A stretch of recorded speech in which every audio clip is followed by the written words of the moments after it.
السلام عليكم ورحمة الله وبركاته. اللهم صل وسلم وبارك على سيدنا محمد وعلى آله وصحبه أجمعين. يا صباح الفل ويا صباح الرزق، صباح يوم جديد كده عند طيورنا. بسم الله ما شاء الله تبارك الله، ولا حول ولا قوة إلا بالله العلي العظيم. طبعا دي أحسن فراخ للبيض إنك تربيها، هي الفراخ البلدي الحر. من أول الفيديو كده بقول لكم اهو، هي الفراخ البلد الحر اللي حضرتك شايفاها دي. يعني الفراخ دي بلدي حر يا مشاهد. طبعا شغالة بيها ما شاء الله بقالي فوق ال4 سنين، تقريبا 4 سنين او 5. ما شاء الله عليهم، ممتازين جدا جدا جدا. طيب هل هم عمرهم 4 سنين و5 سنين معايا؟ لا، انا كنت بجدد السلالة من حين لاخر، بجمع بيض من بيض الفراخ دي وافرخه وارقد تحت البط اللي بيرقد عندي واطلع انتاج لنفسي.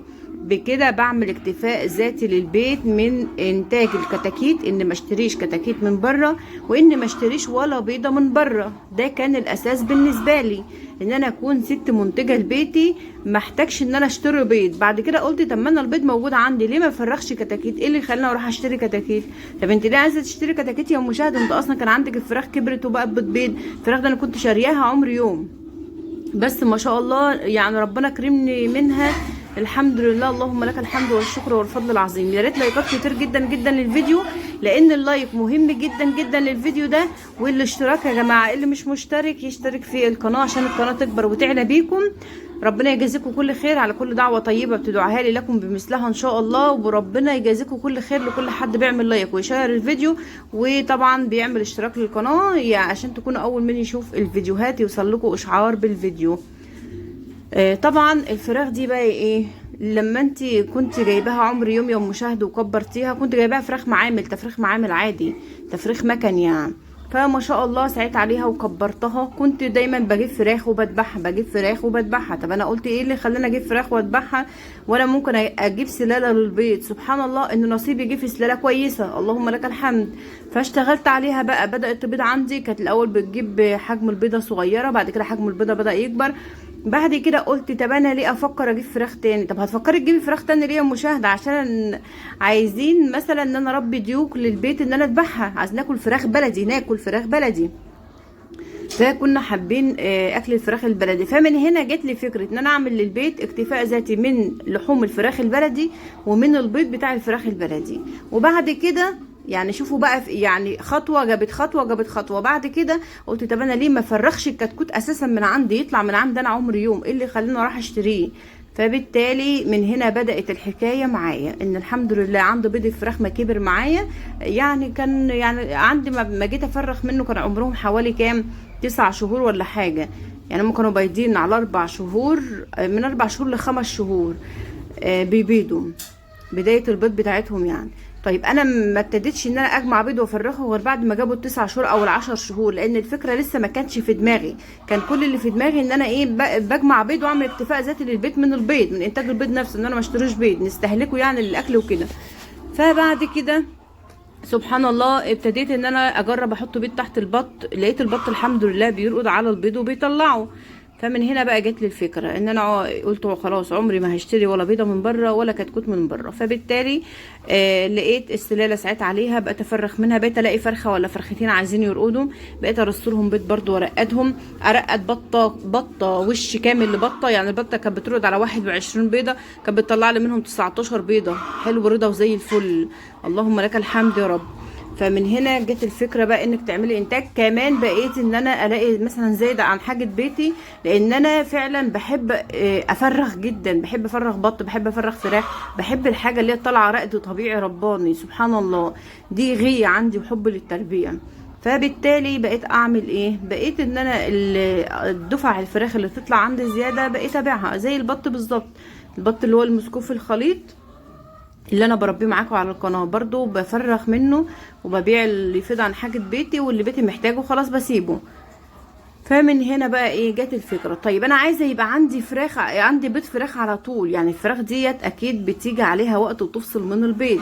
بس هقول لكم حاجه، انا الفراخ دي ربيتها بعد تجارب انواع فراخ كتير جدا. كنت ربيت اللي هي الهجين، وربيت اللي هي الساسو، وربيت اللي هي الفيوم الذهبي، وربيت الجميزه. بس الجميزه ما سبتهاش عندي لحد البيض بصراحه. بس عامة الجميزة اللي هي فرزة أولى عشان وزن الفراخ بتاعتها بيكون عالي، بتعدي ال3 كيلو وال4 كيلو. لما بتفضل معاكي لما بتوصل اللي هي البرابر، الديوك بتجيب وزن بدري، البرابر لما بتجيب معاكي عمر ال4 شهور وال4 شهور ونص بتلاقيها بدأت تجيب معاكي 3 كيلو ونص و4 كيلو. فبالتالي دي هتكون صعبة جدا في إنتاج البيض. هنا كنت منضفه للفراخ المكان كله كده زي الفل ما شاء الله، وكانت الدنيا كويسه عندهم. عشان تحافظي على عمر الفرخه عندك وتوصل معاكي ل3 سنين و4 سنين لحد ما تفكري تذبحيها، لازم نهتم بالنظافه وقدر من الشمس في المكان، ورشلهم جير مطفي، ووسعي المكان عليهم، المكان يكون واسع عليهم. عمر فراخك ان شاء الله ما يجيلها فيروس، ما يجيلها حاجه، ما ولا اي حاجه، ولا تلاقي حشرات الصيف دي ولا الكلام ده كله. ليه؟ شايفين الفرخه بتلمع قدامكم ازاي؟ شايفين المكان بيلمع ازاي؟ من النظافه. هو ده اللي بيطول عمر الفراخ عندك. فبالتالي بقى خلينا نكمل اللي هو انتاج البيض عندنا. فطبعا من هنا بقى ايه، قلت طب انا الفراخ هتيجي عليها وقت وتريح من البيض، وكانت فعلا بتعمل كده. طيب انا ايه اللي يخليني بقى افضل مثلا شهرين على ما تجدد عنقود بيض وترجع ان هي بيض تاني؟ طب ما انا اكون ربيت دفعه فراخ تانية تكون بدات تبشر عنده للبيض على ما دي تيجي تريح. فمن هنا جت لي فكره ان انا اربي اعمار مختلفه من الفراخ، بس مش مع بعض، ما سيبهمش مع بعض، عشان تعرفوا تضيفي فراخ اعمارها مختلفه مع بعضها. لما فراخك الصغيره تكون خلاص بدات تبيض، قومي ضيفها مع اللي بيبيضوا. قبل كده هتواجهك مشاكل. دي حاجه. الحاجه التانية، بعد ما جربت فراخ التسمين كلها اللي انا قلت لكم عليها، لقيت فراخ التسمين يا جماعه، الفرخه اللي بتجيب معاكي وزن 2 كيلو وربع، 2 كيلو ونص، 3 كيلو، 3 كيلو ونص، ديت هتبيض معاكي كل يومين 3 بيضه، كل يومين 3 بيضه. غير انك بتخافي عليها جدا جدا في الجو الحر، لا يجيلها اختناق وتموت. يعني طبعا الفرخه التسمين اللي زي دي تخاف عليها، كمان انتاجها قليل جدا من البيض. لا انا احسن ليا، احسن واوفر ليا ان انا اذبحها لحم واستفاد من اللحم بتاعها. ما شاء الله شايفين الفراخ دلوقتي بكام، والفرخه بتكلفنا برضو اكل كام. فبالتالي لا، ان انا اذبحها لحم احسن واستفاد منها، احسن ما اسيبها عرضه للحر، ان هو لا قدر الله ان هي تموت من الحر، من علو وزنها. فطبعا هي كده كده وجودها ما بستفادش منه، انا ما بستفادش منه، لان انتاجها ضعيف من البيض. وكمان بتهلك عليا وبتصرف عليا اكل كتير، بتاكل اضعاف الفرخه البلد الحر ده اهي. يعني فرخه التسمين بتاكل اضعاف الفرخه البلد الحر يجي 3 مرات.